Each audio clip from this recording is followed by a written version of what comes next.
Here you go. There you Really? go. My whole government? Why you'll say No, Kelly at printprayslay and my say my giving government? that's how you popped up. I have no control over that.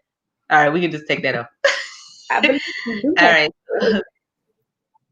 Yeah, I pretty much do, but I didn't know. I didn't control that you typed in your name the way that it's typed in. I didn't type that I didn't like that. in. But hey, everybody.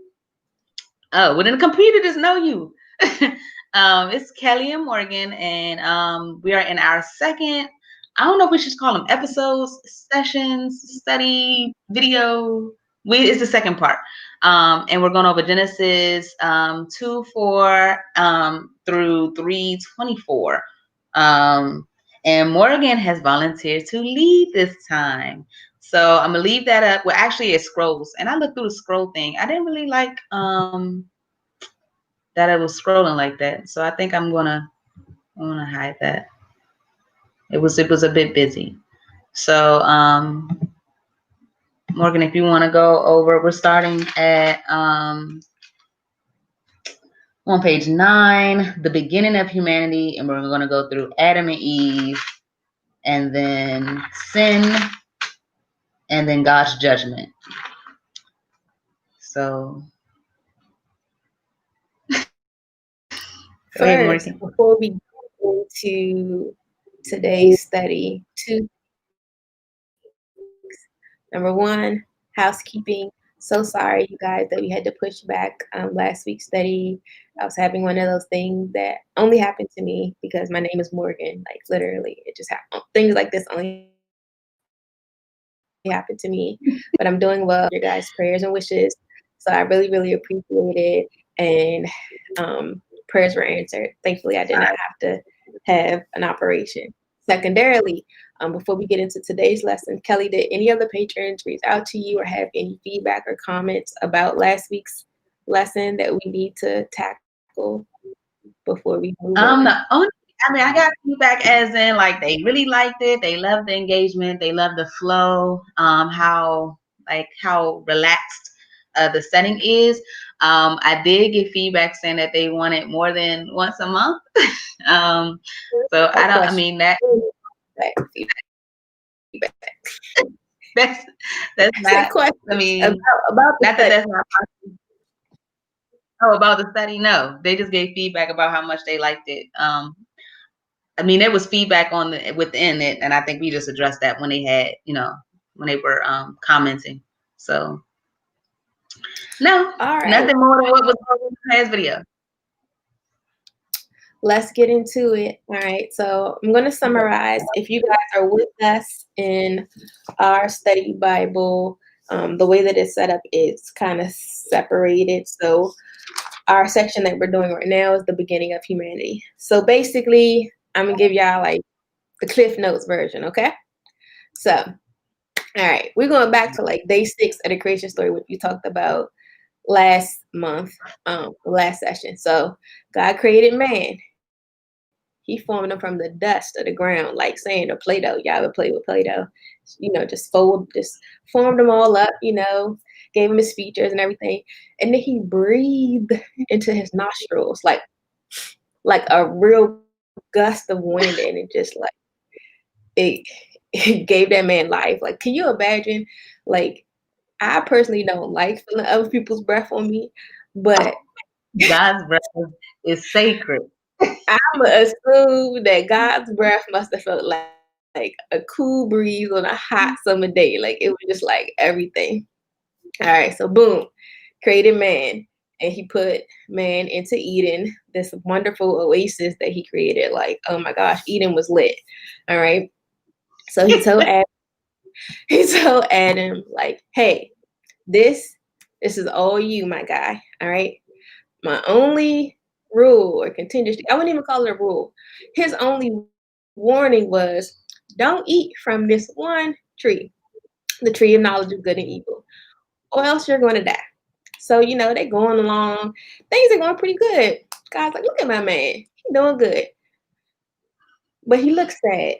He looked lonely. He looked What's sad lonely? I'm going to make him a friend. a little helper that is just right for him. So he said, Adam, come take a nap real quick. And he took out one of his ribs. So there, what humanity is how old? And first surgery, right then and there, boom.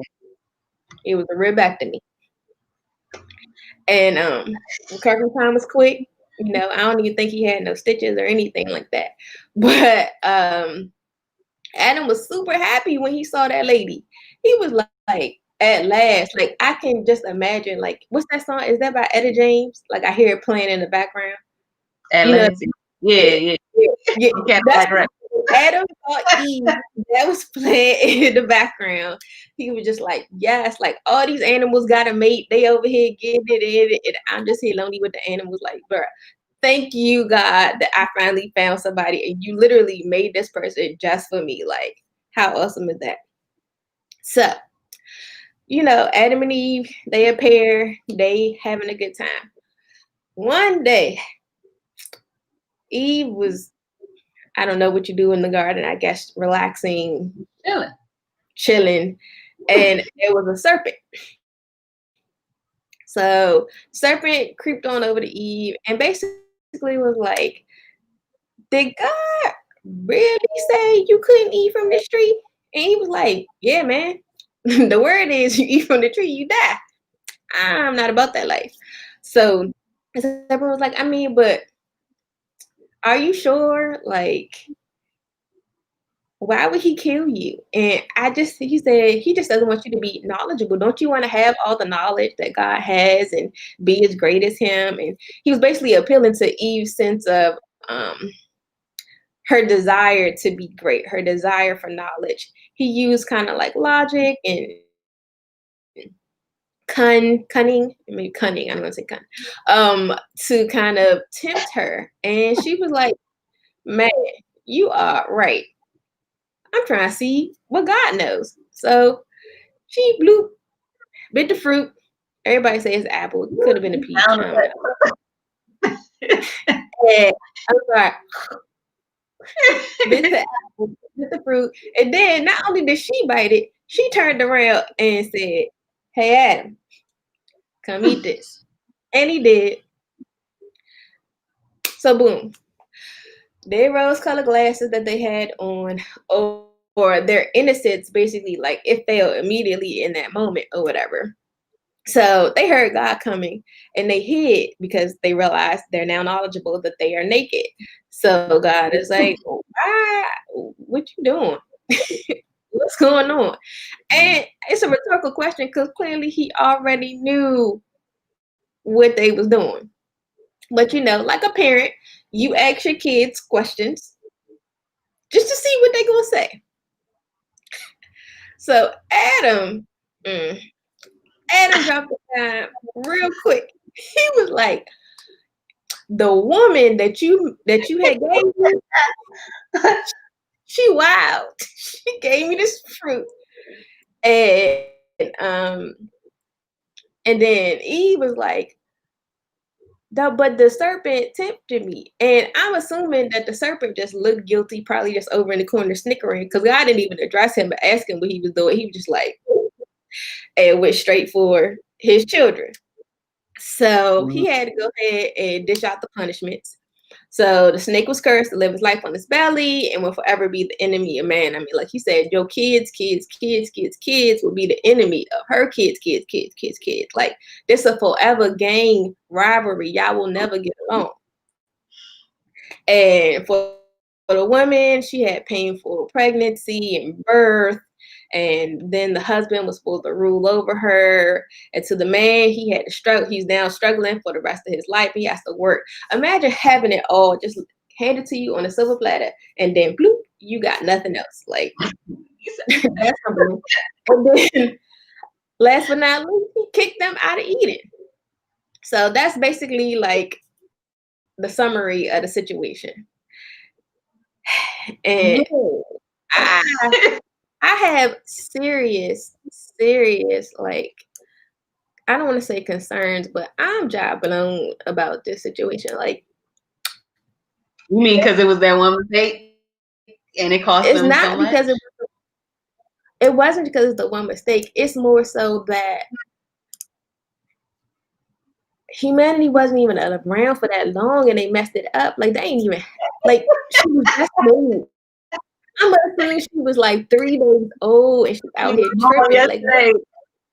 I yes, mean, it you were is. literally born last night and you are tripping. It was Like, all why? good to you. I mean, if you can look at it like that, everything was good till that woman came. Um, I mean, we really don't know how many days went by. They could have legit been like, some more days old, but still, you had one job not to do, not even a job to do. You had one job not to do of all the things that you could have, taken advantage of and enjoyed. I don't know why she let him. I mean, I can just imagine that if you've been here with all these other animals and no other animals talk, I don't know if any other animals spoke. But then this one animal seemed real special and he telling you what you want to hear and, tickling your ear like that.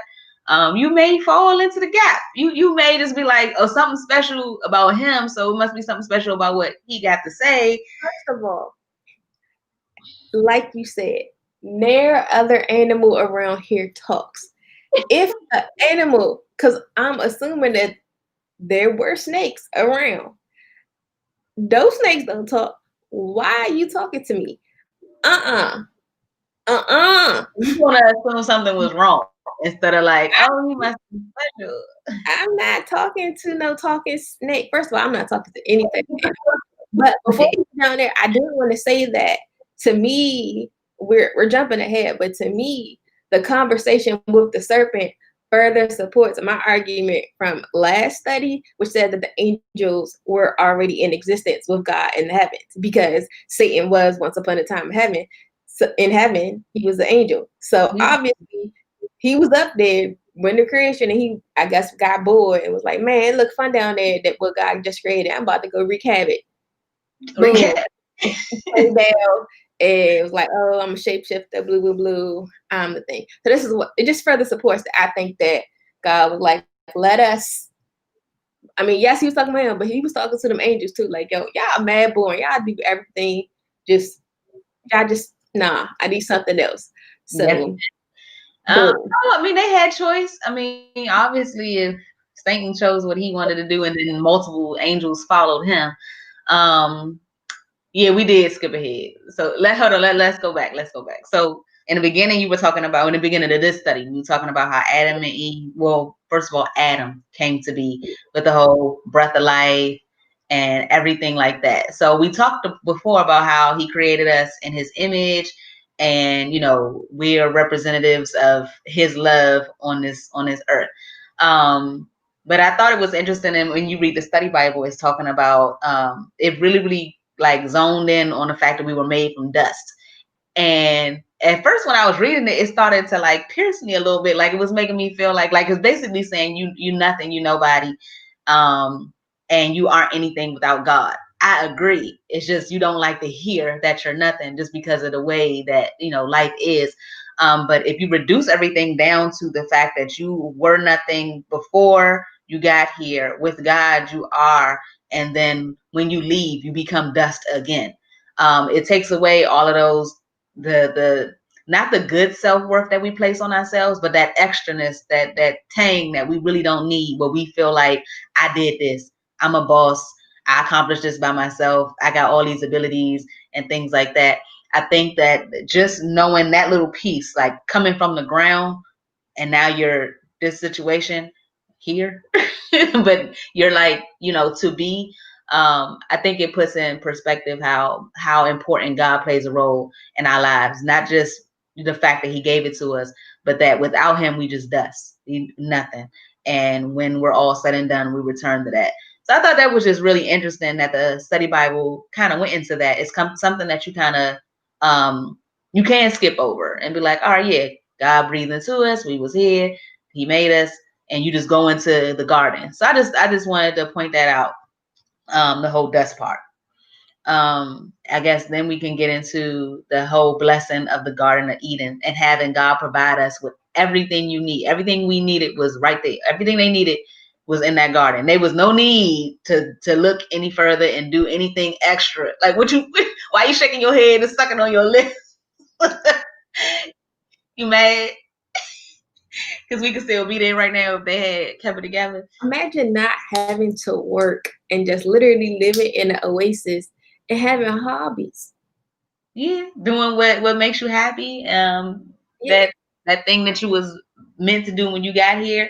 I'm all for team nudity. Like, I buy clothes. Like, if I could live in a world where not me looking at somebody naked didn't, like do anything. And make you Yeah, like, not I don't blush, but like some things I just don't really. I just don't want to see other people feeling. naked.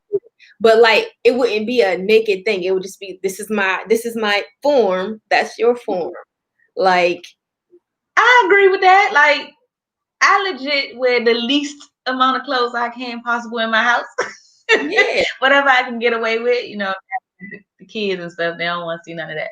But yeah, I mean, they kind of messed that part up. But when I was a kid, I was thinking, I was like, well, it's good, because we need clothes. Because what happens when, a man gets an erection or a woman's on her cycle? And I was like, well, she wouldn't really have a cycle. I'm thinking if this situation didn't occur. Like, I think the cycle situation came with the sin and all of that. Some people think otherwise, but I was like, I guess the cycle wouldn't really be our issue. And a man being, I guess, happy, it'd be like how it is in the animal kingdom. It's a sign. I But don't I know. also think that his excitement, it wouldn't just come from, like, right now it comes from a place of, I don't want to offend But anybody, perversion, so to speak. But if you are used to seeing women walking around, if this is just their form, like, they aren't just going to be happy all over the place. Like, you see your wife, you take her back to the trees and you do what you do. Like, you know what I'm saying? Like, it wouldn't be a thing. norm. Yeah, it wouldn't be a Yeah. thing. And even still, like, I mean, it would be as normal as seeing like a woman with her breast out. Like, it would just be a thing. Yes, the cycle is our curse Yeah, monthly. Like, it what is. this? Mine has been drastically reduced. So This is I this is appreciate not even dated. This is undated. So from undated to now, this curse is still in existence. And that was one of the notes that I had the minute. about generational curses, y'all. Like, whoo, whoo. Yeah. But yeah, I haven't seen a woman yet that's happy about it. So I mean, I don't like hate mine, but I could do without. Like, I'm okay without it. yeah, don't add much to my life. So I would like to not have to deal with that. It would be cool monthly, but hold on, let me see. What's the next note that I was getting? Um, Oh, garden. So we're talking about the Garden of Eden. Hold on. So then we're talking about those trees. I think before we get into the trees, hold on, let me see. Okay, no, right after the trees, I have something that Pastor Battle was talking about them branches. You had text me one day. This is the verse I think right here yeah, that we're talking about about it. the Yeah. streams of So revenue. so there's two trees. Some people don't know if the tree is like a metaphor of something that's growing. Some people think it's literally two trees. Um, some people question why even have the other tree if it's going to cause so much turmoil in the livelihood of man. And from what I have read, it's like having that tree there is a sign of the fact that we have free will. And that's God giving us free will. That's very important because without that, we would just be, I don't know, kind of mindless slaves, not really making our own decisions and making our own ways. And some people forget in the whole midst of saying, well, if he didn't put that there, then all of this wouldn't have happened, and all of the pain and suffering in the world. It's like you don't remember the end of the story though. So the end of the story, when we get there, I don't know when we're gonna get there, but when we get there, God wins. So still knowing the end of the story, yes, there's some stuff that's going on in the middle that we definitely don't like, and would have to appreciate because the outcome is still gonna be God winning. But yeah, I mean, that's how I took it. The other tree is there. The tree of knowledge of good and evil is there to serve a purpose of the fact that we have free will. Yes, Angela, the tree represents good and evil. So knowledge of good and evil. So And the other one is life. yeah, I would have been eating off the tree of life. Who cares what's good and evil? I'm good. I already know I'm good. Like whatever.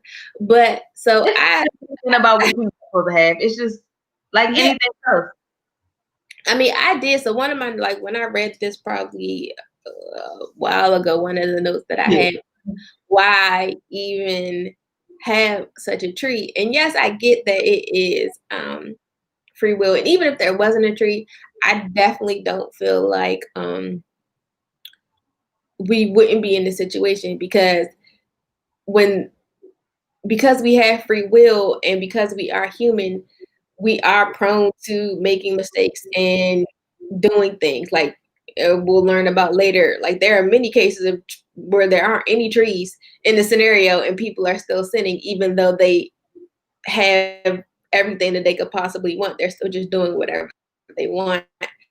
Um, I I don't know how I feel about. To me, I was watching, I don't know why I was watching, probably a documentary or something. And it was talking about how when you are talking to your children, because again, we are God's children, when you say the word don't or no to them, they don't process. Like when I'm talking about like little children, like maybe like toddlers, when you're trying to teach them like behaviors. And so like say your toddler is hitting their sibling and you want them to say, don't hit so-and-so.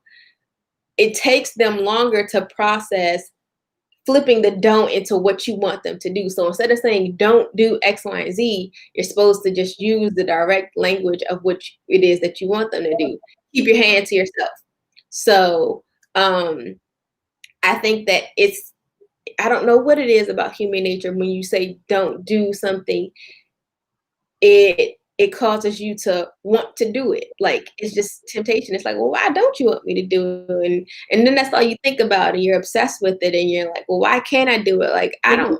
You said you would die, so I don't know if the concept of death was not really apparent, and by death it was really separation from God. I don't think it meant like bloop and you just gone. Like it was more like to be separated from God for eternity. If that was the choice, like I say that to a lot of people when they say they made a certain mistake, and it's like, well, if you knew that this mistake would cause you death or cause your arm to fall off or something really important to be gone, would you even really still consider it? And I think the answer really is yes. Like because we do it all the time. Like sin separates us from God, and like we do it a lot, even in even Christians, like just knowing what it does. It's like I don't know what problem we have. Is basically for me, it's the continuous understanding that I will need God always. Like I'm never going to just be good, just me, myself, and I. I'm always going to have a struggle. I'm always going to have something that I need Him to help me get over and not to do, so that I can continue to be the person that He needs me to be. So for me, it's kind of a reminder, like a poke, like, hey, you know that thought. That's why you need to be in church. That's why you need to continue to study. That's why you need good friends. So temptation always is just a part of life, so that you can continue to make the right decision. Because it just like any other parent, when you're teaching your kids not to do the wrong thing, yeah, they're gonna mess up, but it's when they choose to do that right thing on their own. That moment is everything. When you see your child grow up and just, I mean, not even grow up to be an adult, but just grow up and you just taught them don't touch the stove, and that one day they walk by, they look at it, and they decide not to. The rejoice, like you extra happy because you taught them something, and they chose you. It feels good for somebody to choose you, to choose the right thing. So temptation always gonna be Temptation is always going to be there, but I wonder because they didn't have. I mean, because they didn't have knowledge. And granted, again, I'm assuming that they like three days old, a week old, however old they are, not having a knowledge of what death is. Like, what is death to them? Like, did they really comprehend you will die and what that meant? Like, we know what that means because we have a understanding of good and bad. But did they, at that point in their creation, understand what was good and bad, or what was, what it meant to die? I honestly, I'm not gonna say I don't believe that they do because I don't know, but that's something that I would kind of ponder over. Like, okay, it's like when you tell a kid for the first time, don't touch the stove because it's hot. Well, if they never been around a stove before, they don't really know what's hot and what's cold. It's just a word until they touch it and they feel the heat, and now they know that is hot. That's what hot is. Oh, I can't do that anymore. Yeah, that's a great point. I can't say, like you said, I can't say whether or not they really did know. However, I'm a firm believer in learning from somebody else. So if they say don't touch the stove and then Johnny go get burned, I don't know what burned is. I don't know what fire is, but I know what ouch means. I done felt ouch before. Ouch ain't good. I want no parts of the ouch. So I learned from other people's mistakes. And I think that's just in life too. If you've seen somebody else do something, you be like, I don't really want that result. Something in some people make them think that ain't gonna happen to me. It's just some people think they that special and that invincible. And not saying that they're not that special, but if the possibility is there, then it comes into your risk factor. What do you want to consider worth the risk? I don't think the fruit was worth it. I like what I like. I like nectarines. I like grapefruit. I don't know a fruit yet that was worth all of what happened. It wasn't about the fruit. It was about the knowledge. I know, if I said, but you eat this fruit and every single thing that you wanted will happen, or I'll say, or every single business venture that you come in contact with turns to gold, or whatever it is. The idea of knowledge of something so great of being, and it could, I mean, honestly, the snake serpent played Eve because if you are manipulating someone, you're appealing to them. She wanted to be like God. And I don't want to say that it was a cockiness, but maybe it was. I just think that she saw him as so great, and she's like, oh, I want to be more so on his level, not in a, oh, we're equal type of way, but like, hey, he's so great, he's so amazing, I want to be closer to him, I want to be closer to his level, I want to just know more about him and about how things work and that type of thing. And when someone knows your weaknesses, that's when they can prey on you. So that's something, when you appeal to somebody's feelings versus appealing to this idea of death, that, so far to our knowledge, nobody on earth has died yet. So don't nobody know what that is. Yeah. It's weird because sometimes you don't know that you want something until somebody, like I was saying, tickles your ear and tells you, hey, you could be like God, you could know more. And that goes into you evaluating whether or not it's, again, worth it. Like, what I need to know all of that for. Like, there's some things, like, we are going to have a lot of questions, but those questions, you can't harp on them enough where then you start to question your faith. And some people do that. They get stuck on something real simple as where the dinosaurs at in the book. Ain't no dinosaurs, can't be real. Or they get stuck on what race was this. Some things we're not meant to know. And understand that. Huh? Say this, dirt is brown. Dirt is clay. Yeah. It is. I ain't never seen green dirt. but Angela is saying we were not intended to have all knowledge. You know what? Let me do this little feature. Let me see if this feature work on here. Bloop. Look at Angela. So that's Angela's comment, and I agree with that. You're looking good in your profile picture. No, she cute. She cute. So yeah, we're not meant to know everything, and sometimes we get in trouble trying to just learn everything. Let me know everything. I always watch the movies and you'd be like, why they got to go to the center of the earth? If we were meant to go to the center of the earth, it'd just been okay. Every time you go there, it's something bad and you unleash some kind of issue. So a lot of stuff we're not meant to know. And it's hard to accept that you're going to go through the Bible and you probably will have some questions. And it might not be something that either you're not supposed to know at that time, or maybe the Holy Spirit will reveal it to you later. All I can say is write the question down, pray about it, and see if God will give you that knowledge. But it's really like, why do you need it? What are you going to do with it? What would it have been for her to know about the beginning and the end? What was she going to do with that information? And I don't even know if she really, really wanted that much. Like, I think that we other people fall victim to it also, thinking that we need to know. I need to know, and sometimes you really don't. You don't need to know. That's not your lane. So, All right. the So, second part was the streams, the yeah. branches. Go ahead. Oh, okay. So, in 2:10, there there's a river that's described in Eden, and it goes into a lot of detail about this river, and it starts going into the 4 different branches. I can't get into the titles of these branches. You try to figure out how to pronounce them branches yourself. But I know Asher, Pishon. You know what? It's 4 branches. Um, and the way that No, was Assure described to me is who Assure Kush. I know Kush. is Jihan. why are you this way? You said why am Yeah, I this? yeah, you're naming all the lands. You need to name the streams Oh, of the river. Pashon, where's the? Tigris, and Euphrates. Your name Cush, Asher, they're the lands, but the streams are Okay, things. yes, land of Kush. Okay, so but there's still 4.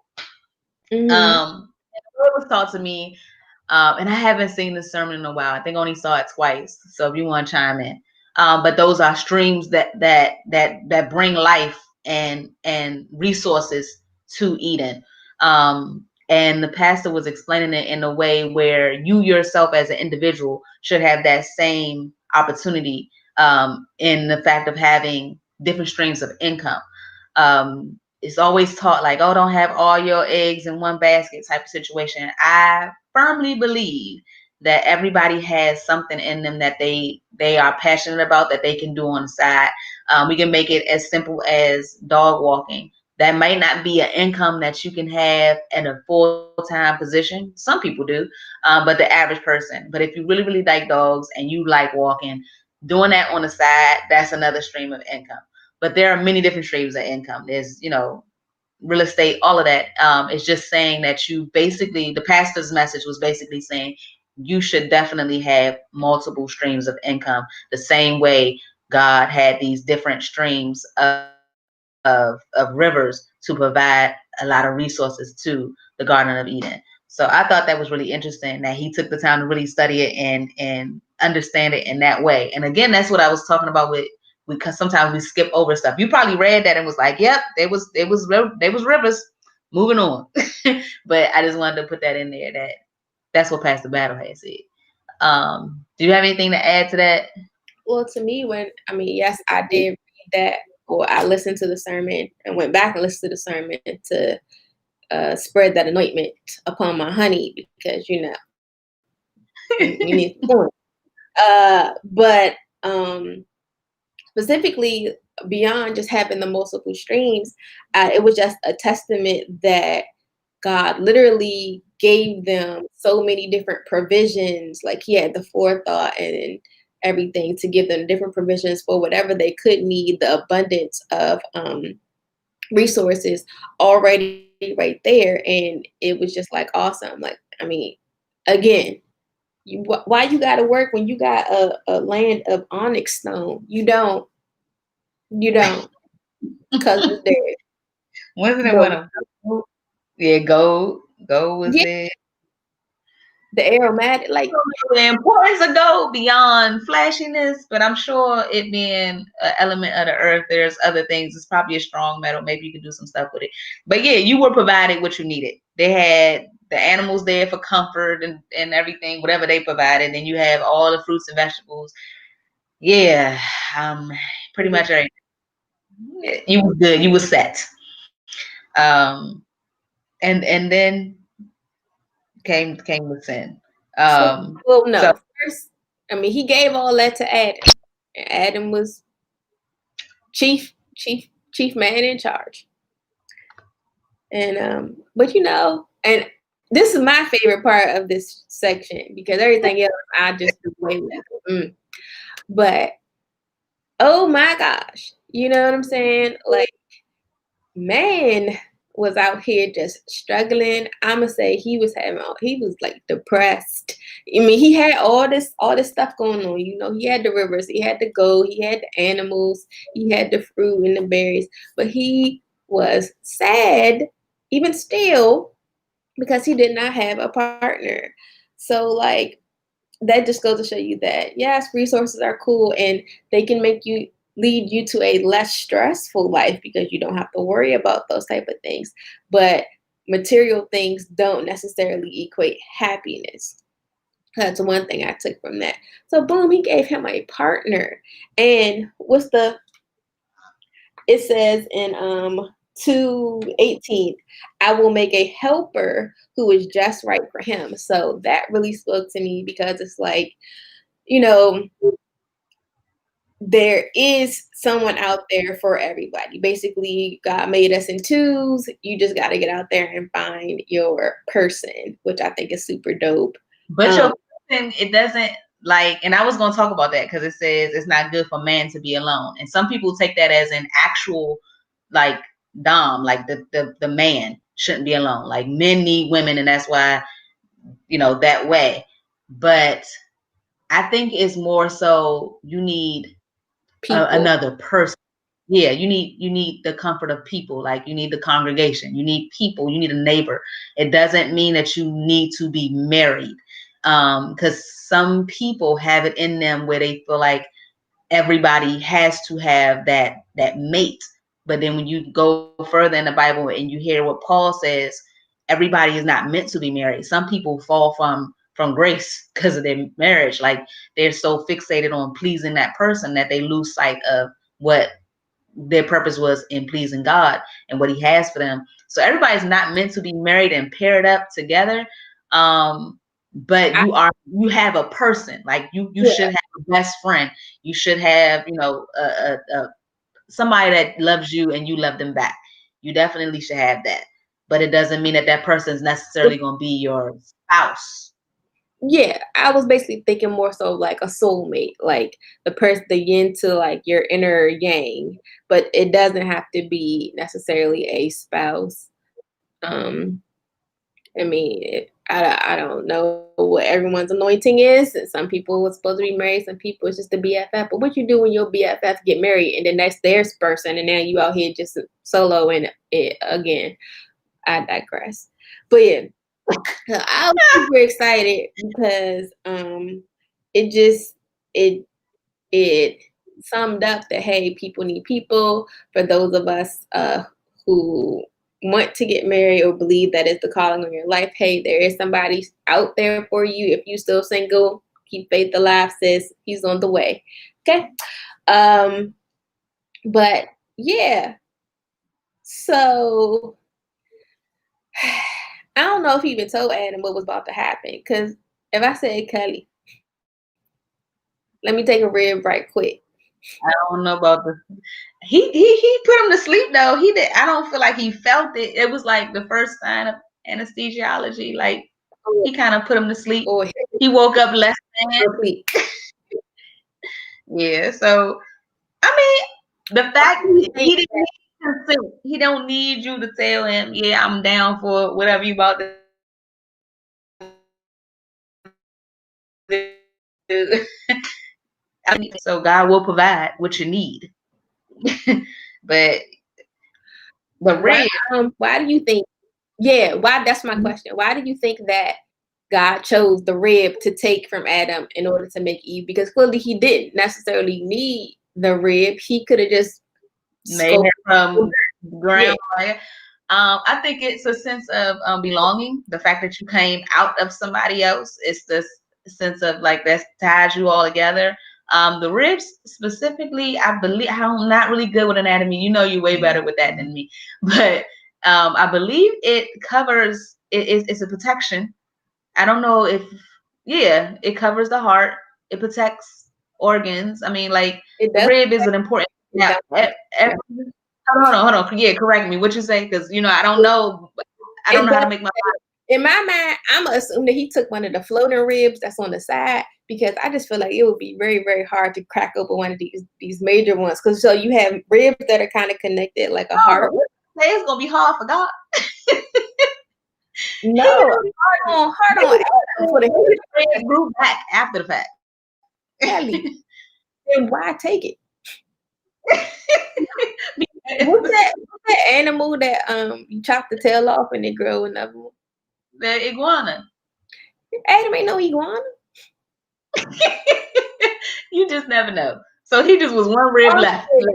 I believe that God, being the skillful surgeon that He is, would just go ahead and grab one of these the hanging ribs. Also, why women have smaller waists, because we got the hanging ribs. We don't need the big girthy manly rib. I'm assuming that. Hold on, Angela agrees with me. That does protect his organs. Yeah, that's what I'm thinking. Like, where our job as the woman is to protect, like, the heart. Like, that's why we have like women's intuition. Like, a man to go out there and be like, "Oh yeah, this is my friend. This is my friend." That ain't your friend. and it's like something that we can tell and we can see that our friend, even if it's not our husband, our male friend, just can't see that. So I feel like that's a piece of how we are. Rib-like. Ribbing it. Well, the language in our version, it says, "I will make a helper." So that's like such a, not a heavy responsibility, but when you think about how, like in the other stories of the Bible, how God gave these men like these major missions. I like that, Angela. That it made left out of. I remember being taught that too. I gotta put that up there too. That dang, I lost my train of thought. I'm getting old, y'all. What was I saying? Oh, he made a mission in life, like to task and to do. And as a wife of a man who God has called to do like such great things, and you having to be a helper and sometimes having to like encourage them or be that whatever it is that they need, you have to play that role. Like that's a big responsibility.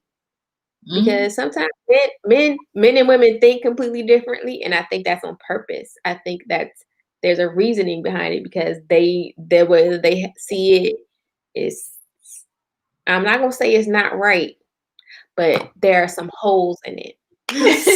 So, just being able to illuminate some things to help him accomplish the vision that God has, like that's like a major responsibility that I feel like has throughout the years been kind of dumbed down or watered down to, oh, the woman's house is in the woman's place is in the household, and she, supposed to just take care of children and blah blah blah. But that's not it. We help y'all. Like there's every great man is a woman. So, but yeah, that's my favorite section of this. When we come on the scene, is your favorite? Huh? I said, well, I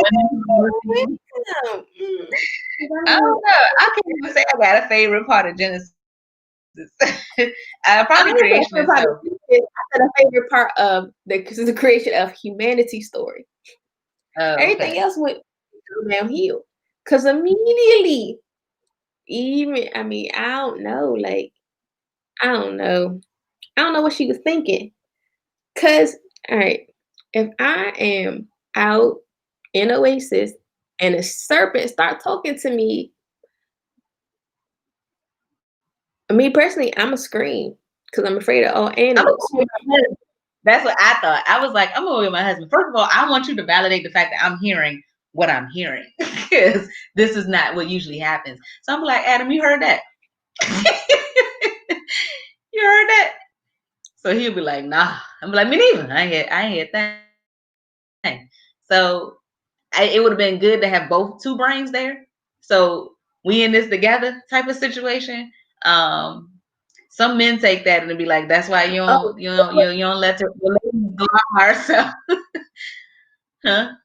Before we move on to when they about to mess up, there was one more part. What part? When God married them or whatever, and Um, he said this explains why a man leaves his father and mother and is joined to his wife, and the two unite as one. I don't know where I got this idea from that the woman was always supposed to leave her family and join the Mhm. son and his family, Culture. and that, huh? I said it's in culture. Our culture is like that. The man is providing, so you're leaving your comfort of your home and your parents to be with him. That's why you have his name and things like that, and he provides for you. He gives your parents a dowry, and y'all go off to the sunset type But situation. typically, he would stay with his family because he wants to still care for like, if he's old enough or whatever, he still takes care of because he's basically inheriting all that his father has built up or whatever over time. So he doesn't. I didn't know that he was supposed to leave too and basically go out and start anew. Hmm. That's what some people reiterate that heavily in marriage when you feel like in-laws are getting into your business. You be like, you're supposed to leave them. It says here. We supposed to be united, and you let all the outside noise go away. I thought it was I interesting think now that's that you say that there's no such thing as father and mother in this situation, other than just God the Father. Um, the word mother doesn't, I mean, the concept of a mom doesn't exist right now because nobody is mom like. There are no children per se. Um, but I think it's just, it says it explains why. But what is the this part? um the one so that they are now one. Okay. This So it one says is this bone of my bone and flesh of my flesh. Yeah. So that statement explains why man leaves his father and mother and is joined to his wife. Two Do are you united see how as one. Adam said on 23 at last? That's why you were saying that song. Yes. Hold on. What is Angela saying? Angela is saying, um,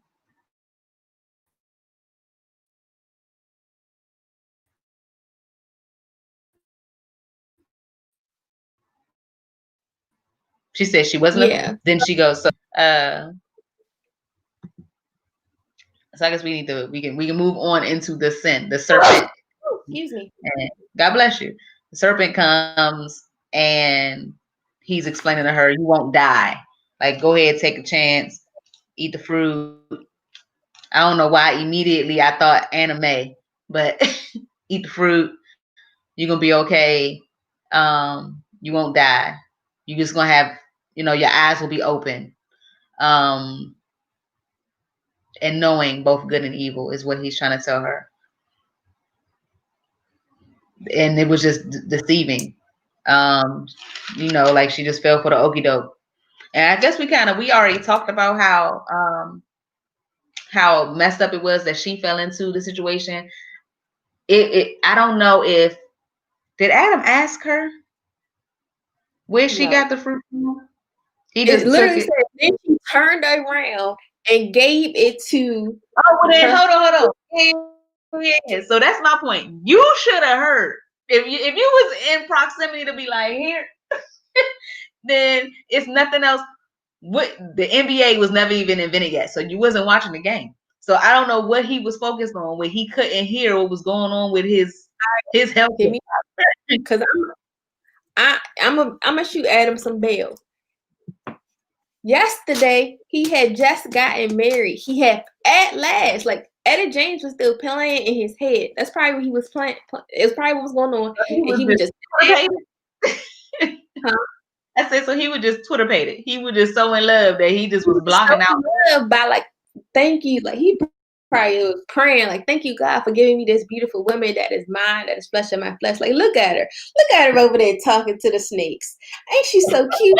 Like, he was probably not thinking. And then next thing you know, he snaps out of the trance when he's like, eat this. And you're like, all right, wife, maybe I don't know what if the fruit looked different on that tree, Because if the fruit literally looked the same on both trees, it was just that this one came from this tree, how would he really know? I mean, yeah, if you're saying both of them were apple trees or, plum trees, whatever tree it We was, don't know. But yeah, he wouldn't have I known. mean, it's your wife. Your wife give you a bad fruit. And She did. that's kind of her.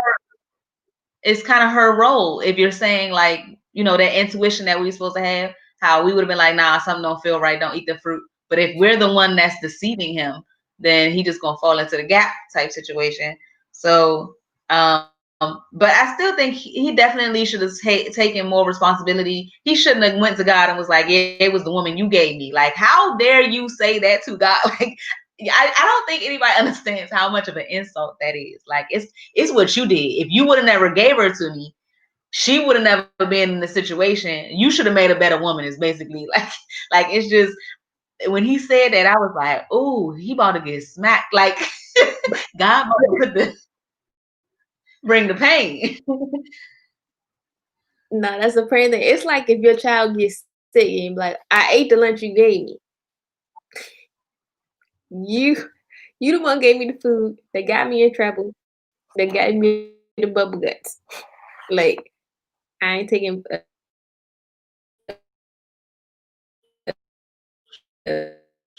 punishment for this one. But yeah, yeah. The fact that I mean, I'm really giving to her with maybe the serpent wasn't, maybe he was so like he was literally whispering in her ear, so um he couldn't, Adam didn't hear, because I can't, snakes don't it yell.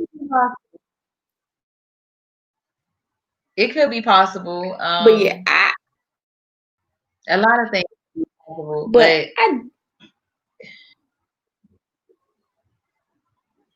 it was the woman you gave me. No. yeah, So everybody just so yeah, I mean, nah. So I guess we can get into all the curses that occurred. Hold on, let me see. so first God addresses the serpent, and he just curses that snake and says, you're cursed more than all the other animals, and you will from now on crawl on your belly. Which then begs the question, what was he doing before? Because if I see a snake that is walking on 2 feet, again, I am concerned. Excuse I me, mean, husband, other can you please? animals look like that. Like other reptiles, like the Komodo dragon or the lizard, like we said before, they can look like a gecko, can look like a snake without legs. So maybe it was just, gecko like. Maybe Gecko, once upon a time he had legs. they don't walk, they're also on their bellies. Oh, you saying he was walking upright like the Geico gecko? Yeah. Obviously, it's I don't talking, know. it's walking, it's a special snake. But yeah, I had a note that I forgot to put out there, which was like how he was saying you'll be like God. It's interesting and ironic that we already were, like, since we were made in his image, it was like you already had what you needed. And again, sometimes that is a trick of the enemy to get you to want more than what you need or want what you already have. You just don't notice what you have. Oh, I'm gonna make you beautiful, and you think it's all these things that make you beautiful, but it was your personality the whole time that made you more radiant.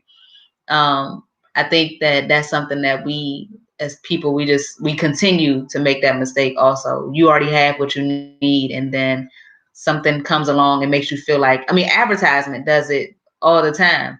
You need these jeans. You got 50 million jeans. You only got 2 legs, but you need to go spend $300 more on some jeans. So, I mean, like we were saying before, but I just wanted to point it out that was just ironic that he told her she gonna be like God, but she was already created in his image. But back to your point, I don't know what the huh.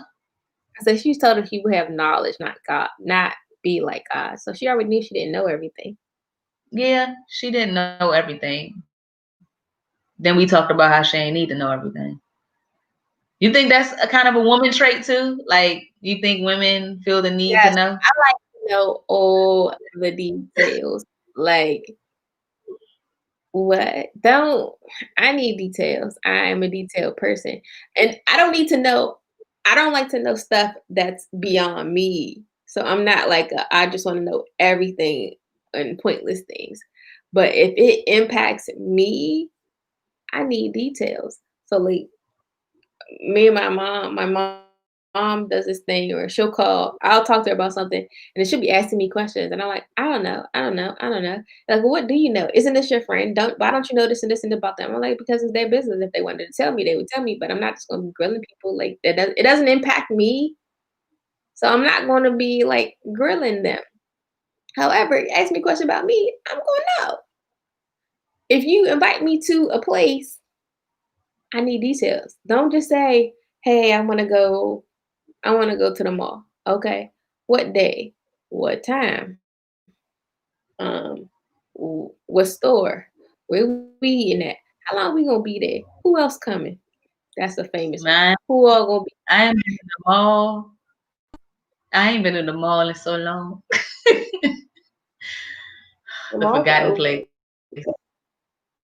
Yeah, I ain't been there in a long time. But But okay, back to so the snake. the Um, the, the snake had no legs. He on his belly. He eating dirt. Okay. he The has a lifelong rivalry between man and the snake, and there's this one statement that says he will strike your head, and you will strike his heel. So Kelly and I are doing this other study in our small group using the Seamless book, and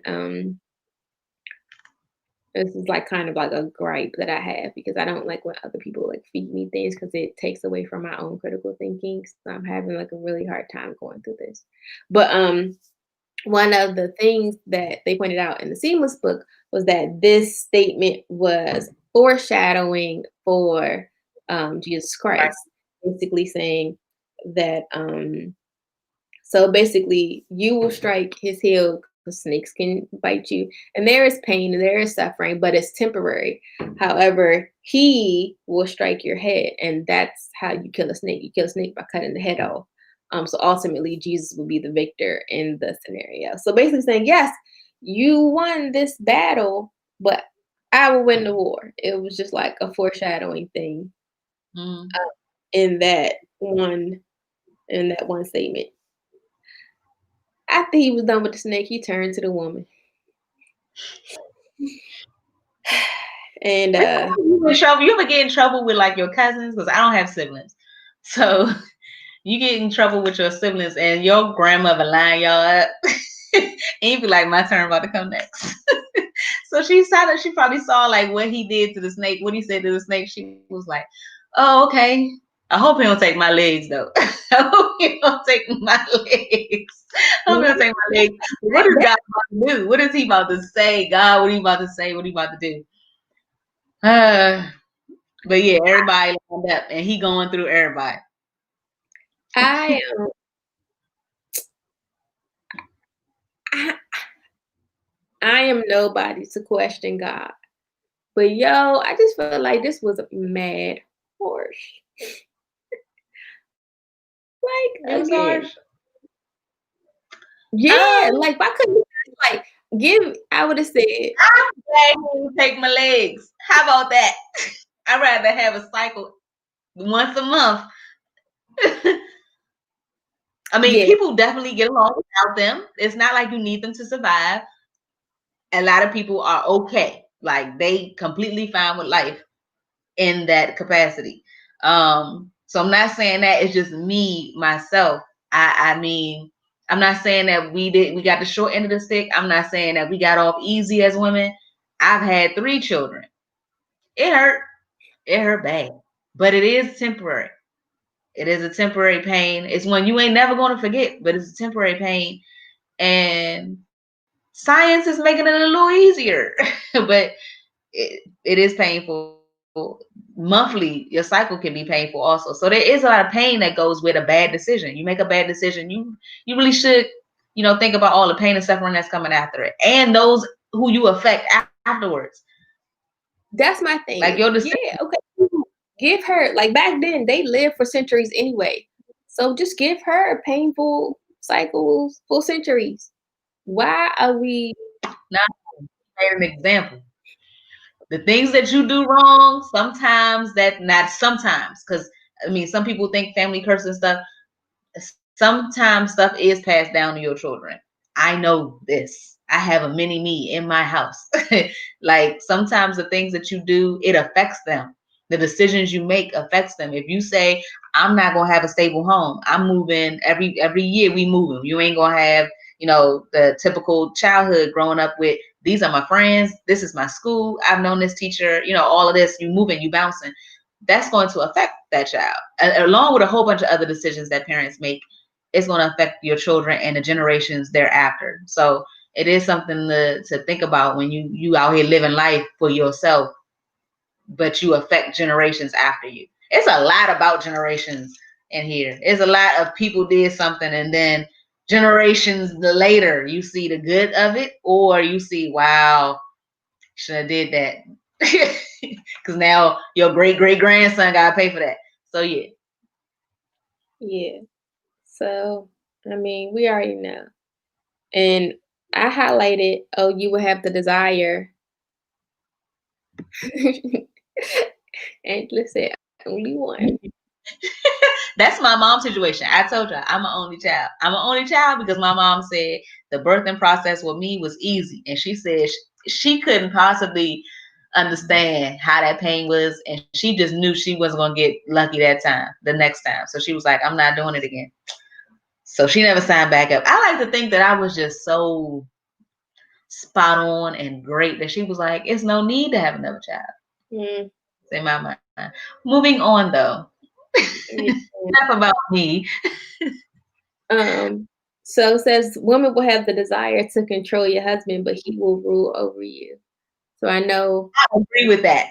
I try to control my husband all the time. His mind, his body, everything. Like you need to start you need to start wearing this. You need to start eating like this. You should do this. So yeah, I try to control a lot about that man. And it's just the tug of war. Sometimes you win, sometimes you lose. Ultimately, I feel like I win. Not necessarily that he does what I want him to do, but hearing his perspective and stuff. The conversations I like to have. But yeah, it's a constant struggle. We think we know more and better. Like I don't want to say smarter, but just is that a word? Like, no, but so I think it's funny because if we can use like your suggestion. So like say you look at Maurice and you be like, you need to start working out. And he'd be like, nah, I'm good. But if he turned to you and be like, you need to start working out, you Black would and be more prone.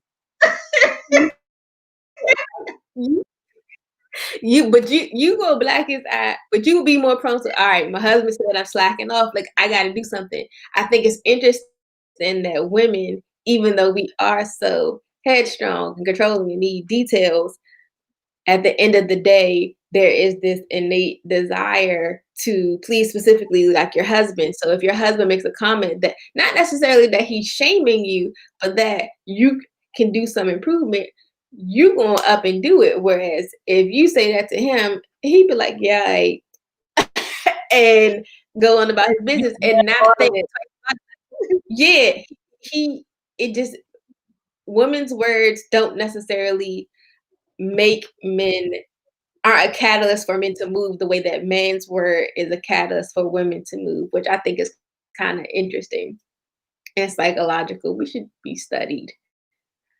I'm sure we are. Um, so yeah, that's for women. And then he turns to the man. And he saved the man for last because I know God was hurt. He was like, we had such a good thing going. for 3 days.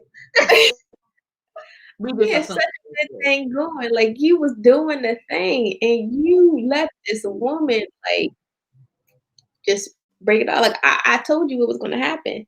So he said, since you listen to your wife Sent. when I commanded you not to eat the fruit.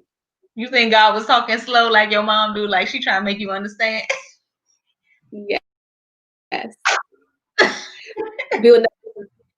I don't think he wasn't clapping like, since you want to eat fruit, you want to eat fruit. Like, I wasn't doing that. But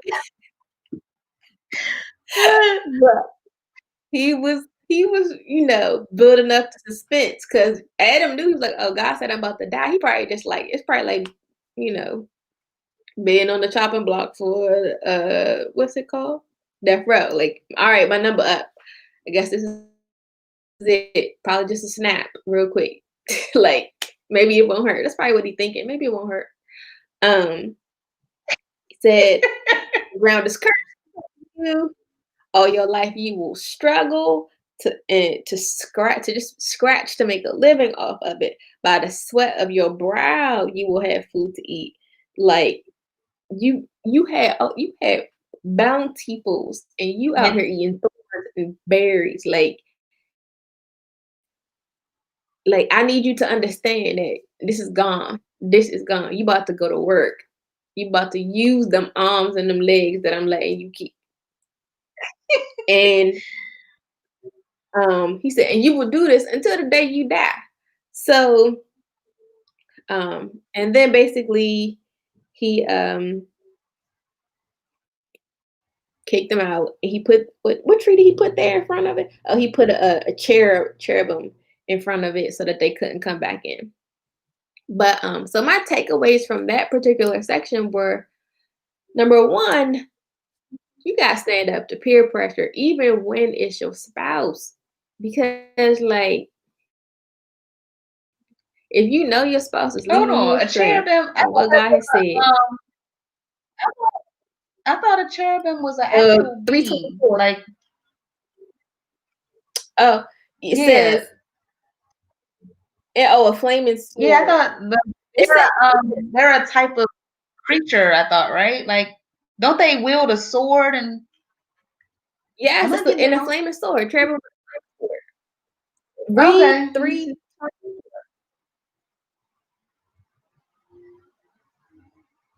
Okay, The last, so it doesn't actually have the sword.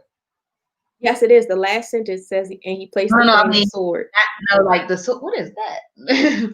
But it's like the sword is there, but it's not like the cherubim has or is it carrying the sword? Not that detail doesn't really matter, but I just had this. You read for me when I read a book, I have vision that is going on while I'm reading it, and so in my mind, it was a different um type of picture.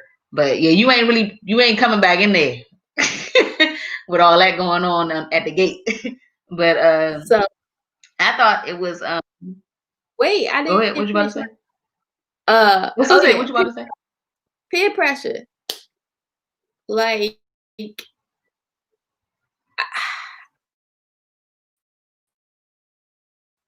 even though I hate to admit it, Eve was Adam's downfall. Like, and it's crazy that the thing that he wanted most, at last, he got a partner, was the thing that took him away from God. Like, now, and then I'm pretty sure he had resentment. Like, I don't know how he, like, what that conversation was when they was kicked out. Like, but I'm pretty sure he was heated at her. He was mad. He was mad, mad. Sin separated the man and the woman, and then it separated the humans from God. And it's just like at the end of the day, we was like, we used to be, in such a better place. Yeah. And it's just real unfortunate that we don't. Oh goodness, something was on my. I don't know how a fly got in my house. I hate flies. I can't stand flies. I don't like no winged things. Um, Winged. yes, winged. Moving on. But yeah, I do want to point out because Angela did confirm that cherubim is a angel, like it's a, but the the way they are, and like not even Disney, like the way animation has made them, they're the cute little ones with the little wings and the kind of the Valentine's Day angel. Um, but I was reading something, and that's not really how they're described. When you get, I don't know where it is described, but they're not, the little cute. one with the curly hair and the diaper and the arrow. um, I'm assuming it's fierce because he put it right outside the garden with the flaming sword. So yeah, no return. It'd be wild if Eden was still there. Um, Wonder what happened after the fact, but it doesn't really go into that. But it's that's the beginning of the downfall of things that are to come and to happen. They're gonna go through a lot more issues. Um, I got some it's, more. huh? You summarize it. I'm not done. My takeaways. Oh, I'm sorry. My last point was that even though the story did not end on a high note, it kind of did because even though God did not kill them like immediately, like he didn't murder them, he just punished them. So that's just like another example of God's love. Like, hmm? I said grace. Yeah, grace and love. Like, cause it's kind of like when you tell your kid, like, "Ooh, if you do X, Y, and Z, I'm a blah blah blah." You don't really want to do it, so then you rationalize that you just gonna give them a halfway punishment because you I, love them. You said you do or you don't. I said I do that all the time. Yeah. Um, Be punished so for a month. you really gotta get punished, but it's like, all right. So yeah, he just punished them. Even though, like as Kelly's talked about multiple times, die means to be away from God and be away from the bliss that was Eden. He still showed mercy on them. He didn't kill them, and he still um get like let them have purpose because they did have purpose. They are mother and father. So yeah, I think that's a pretty cool takeaway. Just to sum it all up, even though so many bad things kind of happened in the story, just knowing that even in the worst circumstances, like you had one job, you didn't do your one job, but I'ma still show mercy on you because I love you, like because y'all just need help, Yeah. like I'm um hoping in that situation they could have understood that that was grace and that God loved them. I think that that's also something that we can take away from the story. In the moment of being, I don't want to say punished, but in the moment of getting a piece of what you deserve, because oftentimes we don't get everything. That mercy and that grace come through, and we know good and well something like, oh my goodness, because you know what happened to somebody else. This could have happened to me, but something did happen, but it wasn't all of what could have happened. And sometimes in our bad times and what happens to us as a result, as a result of what we did bad, we need to take the time to acknowledge the fact that we didn't get all of his wrath. We didn't get, oh, I let's say you in high school, you fall in love, you be intimate with somebody, and um, something bad happens after that. It's much more that could have happened. Like some people, people say this all the time. The worst thing is not death. Like death, at least, is the end of all the pain and suffering. There's a lot of everlasting pain and suffering that one can go through in life. Being alone is something that some people consider way worse than death. So there's a lot of fate that is way worse than death. And some of the things that we do warrant that death or warrant a lot of things to be done wrong to us, and we need to acknowledge the grace that he gives us in the moment. I think is very important. Like one can help us acknowledge the fact that God is still good even though something bad has happened, um, because we know what he's capable of. Like he could have just started humanity right then and there. Oh, y'all want active food, start it over. it gave, time happened and the story went on so that we can learn from their mistakes. This whole book is us learning from somebody else's mistake, or other people's mistakes, what to do, what not to do, how to carry on. So I just wanted to make that point, that in the situation of having something go wrong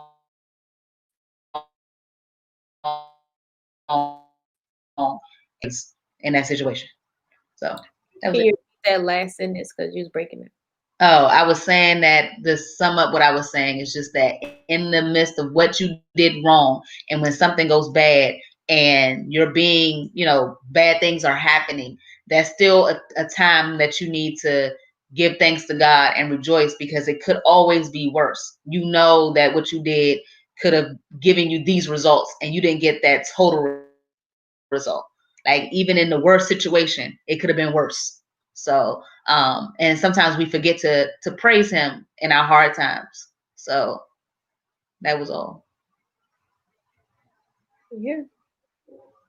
All right. Well, I think that's pretty much all of my notes. Did you have anything else you wanted to leave Um, the people with? Did you guys have any questions for us while Kelly is looking at her notes? um, I went through all my notes as we went through. I talked about the first casualty was the relationship between woman and man. They messed that up, and then the second one was a relationship between humans and God. Intimacy was all messed up in that, and then blaming each other. But I do have one question. I don't know if anybody, but it's a question to take away from, just so you can think about it. That all of this stemmed from having that free will, and how important free will is to us. And I did touch on this a bit, but I really want to make sure everybody understands how important free will is. Like, just on our own little level, it's really good when your spouse chooses you, when your friend chooses you. It makes you feel special. I don't know if God is excited when we choose him. I would assume yes. But I don't know if excitement is a part of the attributes, like the characteristics of him, to know that. But I know that it's a great thing to be chosen, when you had another option. It's that same thing when somebody chooses to propose to you. Of all the women in the world, he asked you to marry him, type of thing. That's a really special position to be in. So to make beings with free will, because he could have very well just was like, everybody gonna worship me. 12 o'clock, everybody gonna bow down. We're gonna have this juice, and then y'all gonna bow down again, and I'm gonna feel really good about myself, and then we're gonna do this, and just had this regimen of what his day is gonna be like. But to give us free will, and to see that through all of the things that the world puts against us, many of us still choose him. I think that's very, very special.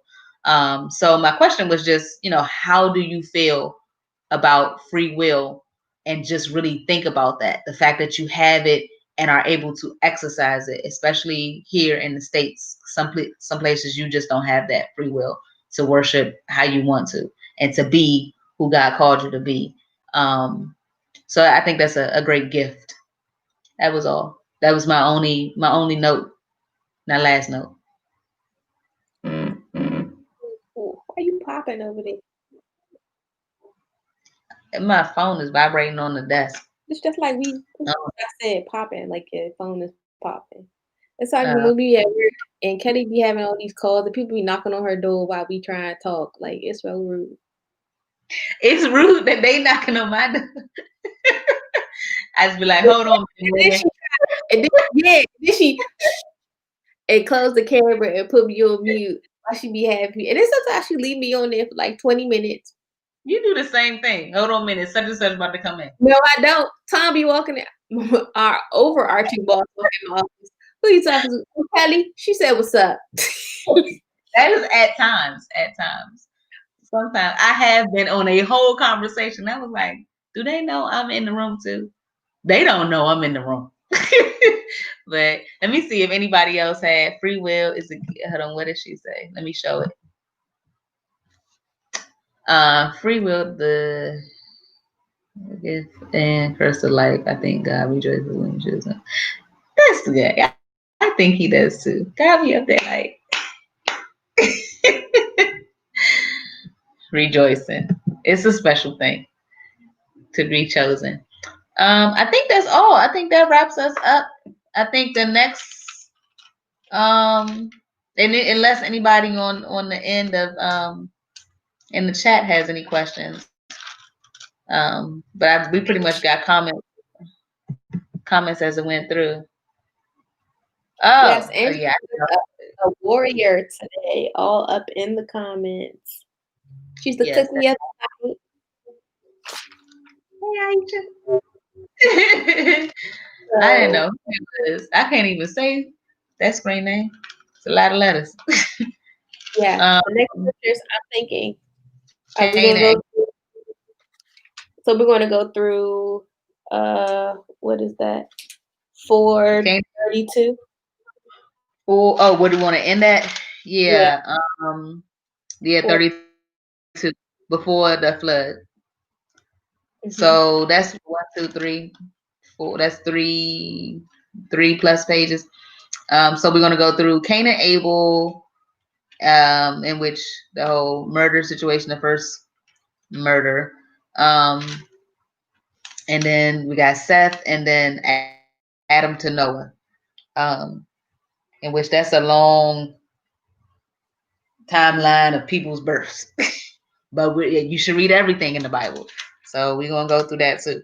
And we're gonna stop at C. If you're in our Bible, we're at 14 through page 14 through 17. So hold on, let me see. Hold on, I'm gonna try to type it in there real quick. Let's see. We're gonna do three.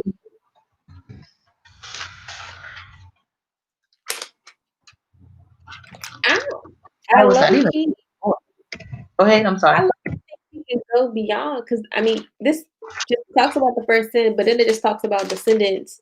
I mean, I'm preemptively, but from what I'll have to go back and reread. But this isn't like a girthy Okay, so you section. want to go into before the repopulation of the earth. So Genesis 8:22 on page 20. Yeah. I mean, do you think that's too ambitious? I mean, I just feel like because we're literally just talking about the descendants. We have a month. We have a month to read it. So I'm talking about too ambitious is our time frame. Like today we we'll went go over kind it. of, yeah, like today we did almost an hour and a half. But just because we're going through like the list, I don't think we're going to have that much like deep dive into Yeah, their descendants. yeah, the whole Genesis 5. I'm not saying scratch it, but we probably won't have much comment on it. So that's our game plan. Uh, We're going to shoot to do up through Genesis 8:22 next session. And if we go over, I'm sorry, we're actually sorry that we kept you guys over tonight. But you guys can leave that feedback. Do y'all prefer hour and a half sessions since it is only once a month? If we get more inquiries or more constant feedback that we need to do it more than once a month, we can try to work some things out. But send in your feedback and let us know what you guys are thinking. We definitely want this to be something because this is a service that you're paying for, something that you enjoy, something that you're pulling away from. Um, and yeah, are we going too slow? Are we harping in on too many details? Do I sound like a man? I'm sorry. Uh, but what's the thing? Sound effects, that or whatever she be doing. Doink. y'all like my sound If effects? you don't like that, let us know. If you don't like I my mean, sound I think effects, I they. mean, I mean, No, keep that okay. part of your Tourette's is cute. I mean, they aren't. I mean, if I came in here and I had the sound effects on my phone, that would be a bit much. But it's just literally just like my talking. But yeah, so this is what we're going to do. Thank you guys again for being accommodating last week. Y'all want to hear the story? They don't want to hear the story. Man, that's what I thought you was gonna do, but I ain't want to put you on blast All right, y'all. because I lived her life, y'all. You what? No, Kelly did not save my life. Kelly prolonged my care. All right, so for the month of No, July, you didn't listen to me at the beginning. You should. You'd have been all right. nah, for the month of July, I just said, hey, I'm gonna start converting to being a pescatarian.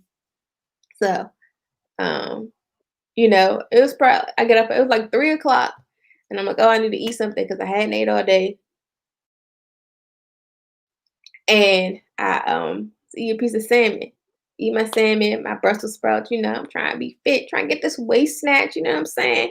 But I'm eating, and all of a sudden, I felt like the super sharp pain, like right here in my throat. Like every time I swallow, it was like a super sharp pain. Like I didn't know what was happening. So I'm like crying, I'm hyperventilating, I'm like trying to cough it up. Nothing was coming up.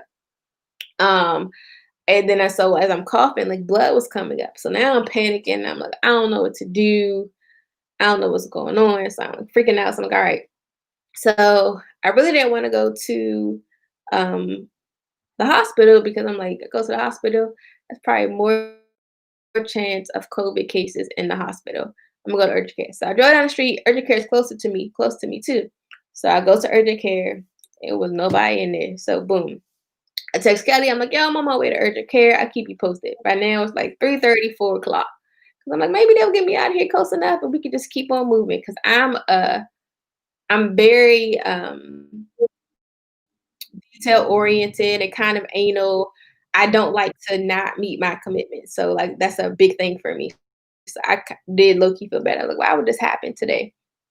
So I'm in there. They take me to get an X-ray. They're like, we don't see anything, and I'm like, I don't see anything. I'm telling y'all, like, it's something here. Um, and they were like, we don't see anything. Just they gave me like they didn't even give me something. They told me go to the pharmacy, pick up these sore throat lozenges, and take them. So in the meantime, I called Kelly. We on the phone. Kelly like, oh, just get some bread. Bread will get it. So I'm assuming at this point it's a fish bone because I mean I was eating fish, even though salmon typically doesn't have like bones that do this. Uh, so Kelly's like, oh, go get some bread. So I drive to the Safeway. I go in, get a piece of bread. Then she like, now drive to the emergency. So what Kelly told me. So I sat in the parking lot. I ate the bread. It did not help. The pain was still there. So I'm like, yeah, I'm about to go into the ER. So then I go into the ER and they were like, oh well, yeah, we're not even gonna do an x-ray, but I, I don't think we have what we need to look inside your throat. But then they hooked me up to an IV and I was there for so long. And then the nurses had an attitude because she said, because the doctor put in like, oh, I wanted to do X, Y, and Z. And she took her sweet little time prepping me. And then when he reminded her, she was like, why would you put this in now? It's time for me to go. Now it's like 8 o'clock. And he's like, I put it in hours ago. You just got around to it. So she had a real stank little attitude. So I had to wait till nurse to shift change. They got in a new team. So then they gave me some numbing cream and they tried to go in with like a little camera and see something. So it was three of them in there. So one had the little scope. One was, I don't know what she was doing. One was looking in the camera, and then one was ready with the forceps just in case they saw something they could pull it out. That was exhausting. But again, they said they didn't see anything. And I'm like, yo, y'all people keep telling me y'all don't see anything. I'm telling y'all, I can feel this sharp pain here. And even while they were doing the procedure, when they were suctioning me, blood was coming up. So he like, okay, let's take a break. Why they hand me some bread, y'all? I was like, I tried this already. It ain't work. So then he was like, yeah, all right, we're gonna transfer you to the hospital.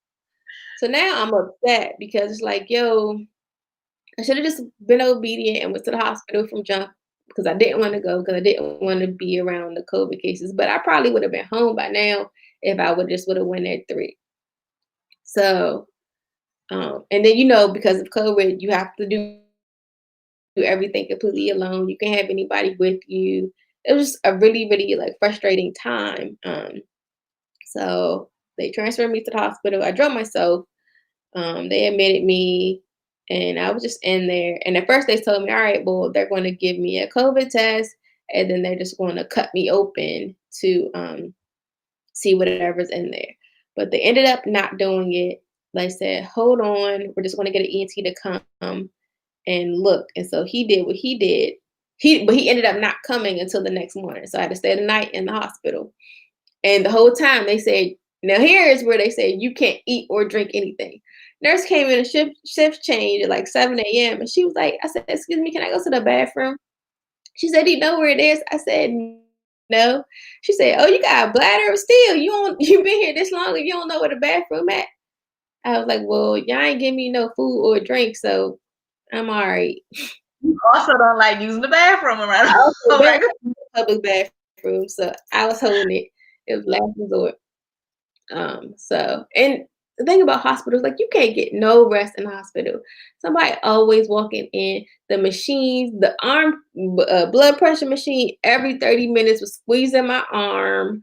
Uh, if I held my arm a certain way, the little oxygen post thing was beeping. It was just like a rough night. So I just stayed up watching Naked and Afraid.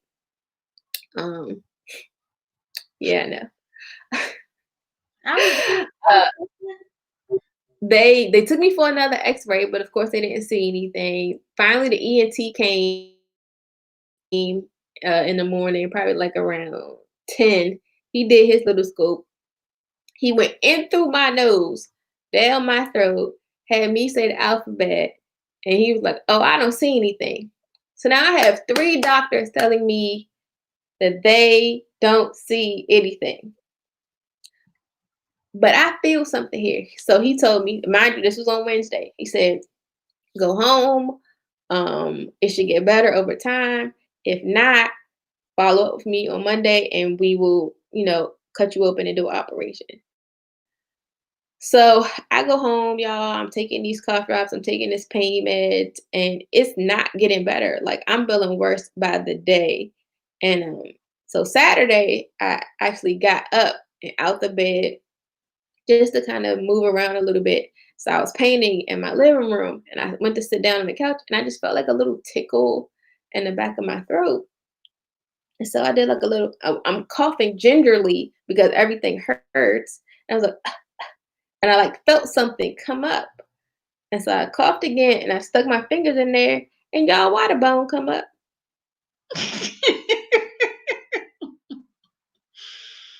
So I'm like, on one hand, I'm like, I knew it was a bone. I knew I wasn't crazy. Three doctors try to tell me I'm crazy. I should sue. I mean, that's just what people say. I'm not going to sue. I mean, it's human error. It's a fish bone. Khalif scans can't see it. I don't know why they couldn't see it from the scope, but whatever. So at that moment, I'm relieved because I'm like, okay, well, it came up. Hopefully now I'll start to feel better. So that was Saturday. Sunday, I felt worse. So Monday morning, I called and I was like, "Yo, I need to get in to see the ENT." And he was like, "Oh, we see you Wednesday." I was like, "Nah, that's not good." I said, "He need to see me today, or I'm just gonna go back up to the hospital and he can see me there." Like, whatever. So they called me back and it's like, "Oh, he can see you today. Pull up at 3." So I pulled up and I got there early. I got there at 2:15 for my 3 o'clock appointment. Cause again, Morgan don't do late. She on time. And we get in, he remembers me, and I I'm, tell him I called. I'm always. I told him about the bone. I showed him the picture. He was like, "I've been doing this for 25 years and I've never had anybody cough up a bone." He was like, "Do you know how amazing this is? Like, this literally saved you from having to have an operation. Like, it's crazy."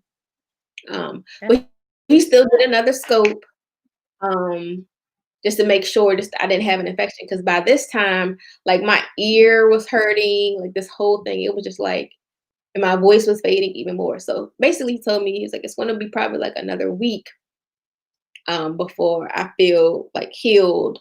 Mind you, I'm a tell y'all.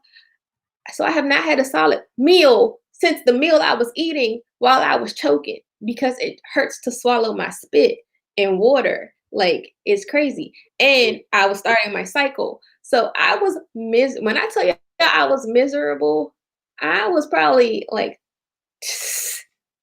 you probably could have blew a gust of God's holy breath at me and I would have snapped. Like I just couldn't handle nothing else. I was so freaking miserable. I love Slurpees. That's my thing. But even Slurpees weren't making me happy. I was just like, I just want food. I want to chew and I want to swallow. Like this, I've been living off Jello.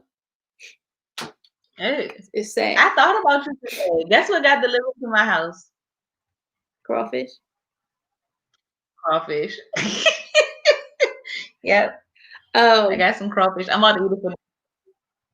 So yeah, but and so when I left, he said he basically looked around. He said no infection. It's just going to be sore for a few more days. So I'm on this medication. I'm on 3 different medications for the next 2 weeks, and I follow up again. But the medication is slowly helping. I was able to actually eat soup, so I had some broth. It was amazing. I want some more. Amazing broth. Yes, it's just been like a crazy, crazy week. It literally is just one of those things that just happens to me. Like normal stuff doesn't happen to me. Like I don't get the cold or the flu. I get rare autoimmune diseases and a fish bone stuck in my throat and all the other weird stuff that only happens to me. And like I'm gonna be honest, like in the middle, I was just like, yo, God, like what's good? Like what did I do?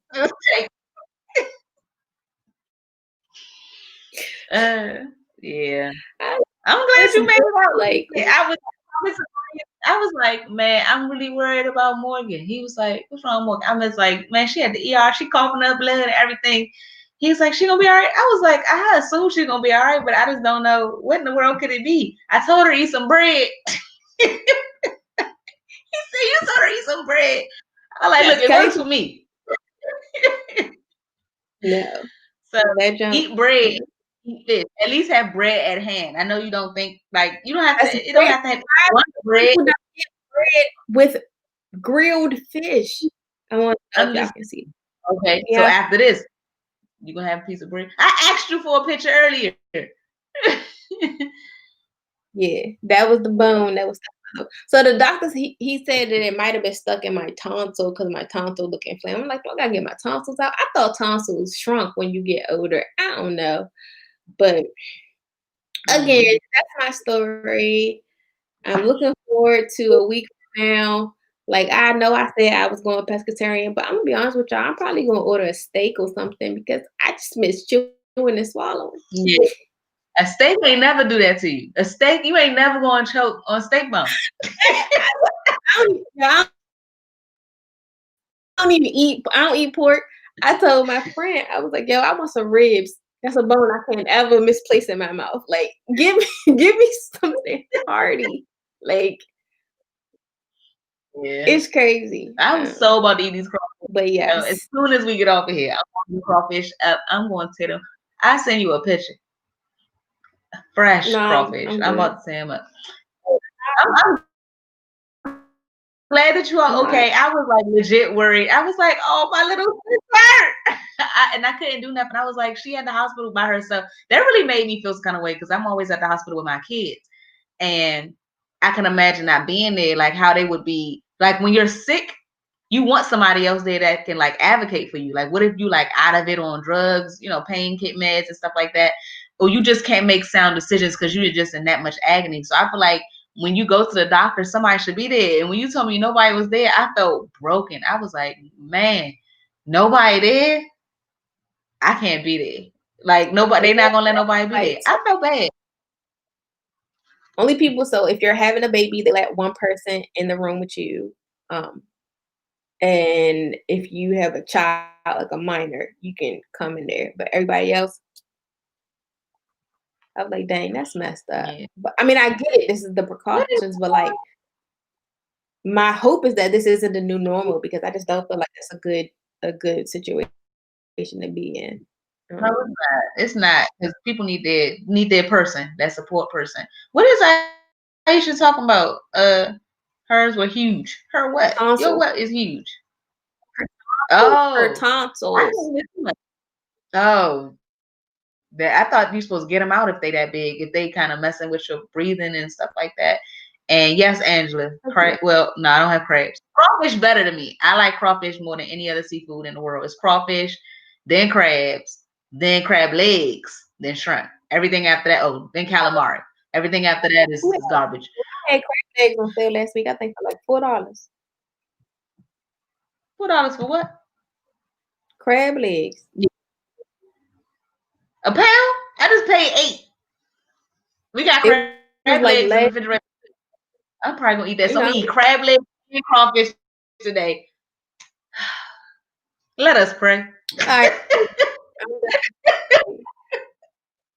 Yum. I'm happy for you though. You got the red flavor. No, I'm orange. I don't read anything. Oh, that's orange. Man, I just got me some new glasses. I gotta get some. They over there. What? I legit need glasses now. You understand? This first line of defense from codes. Okay, so you ain't never getting no code. Go ahead.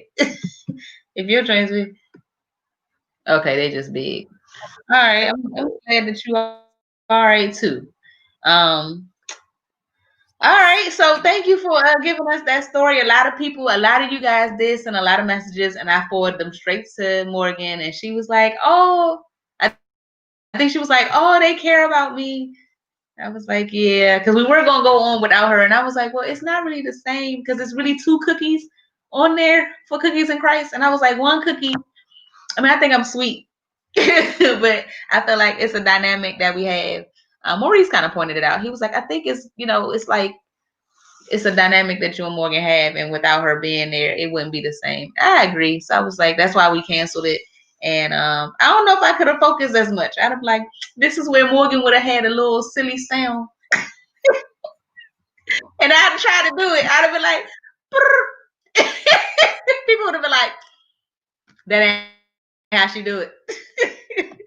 So yeah, I'm glad that you're okay. I'm glad that we were able to reschedule. I can tell that the reschedule kind of bothered the schedule because there's not as many people on live right now.